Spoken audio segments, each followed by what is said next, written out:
Selamlar arkadaşlar, sıradaki ziyaret noktamız Düden Şelalesi.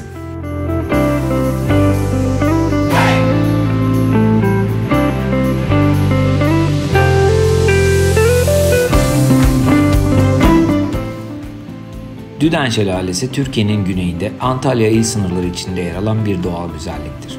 Antalya şehir merkezine yaklaşık 12 kilometre uzaklıkta olan şelale, Antalya'nın önemli turistik cazibe merkezlerinden biridir. İki farklı bölgede yer alan ünlü Düden Şelalesi'nin her iki bölgesi de oldukça etkileyici manzaralara sahiptir.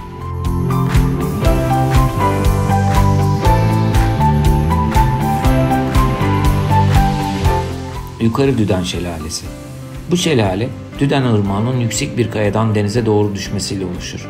Şehir merkezine oldukça yakın bir konumda bulunması, ziyaretçiler için kolay ulaşılabilirlik sağlar. Yukarı Düden Şelalesi'nin çevresi piknik alanları ve dinlenme yerleriyle donatılmıştır. Aşağı Düden Şelalesi. Düden Irmağı, falezlerden Akdeniz'e doğru aktığı yerde muazzam bir manzara oluşturarak Aşağı Düden Şelalesi'ni meydana getirir. Bu şelale, genellikle denizle birleşen su kütleleriyle dikkat çeker. Lara plajının hemen yanında bulunan bu şelale, özellikle manzarasıyla ve çevresindeki restoran ve kafelerle turistlerin ilgisini çeker. Düden Şelalesi sadece suyunun serpintisi ve düşüşüyle değil, aynı zamanda çevresindeki yeşil alanlar, göletler ve kayalıklarla birlikte doğal bir güzellik sunar. Her iki Düden Şelalesi çevresinde ziyaretçilere yönelik çeşitli aktiviteler sunulmaktadır.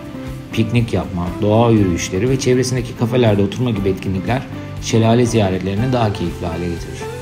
Özellikle Aşağı Düden Şelalesi'nin etkileyici manzarası, ziyaretçilerin fotoğraf çekilmesi için popüler bir yer olmasını sağlar. Her iki şelale de Antalya şehir merkezine oldukça yakındır.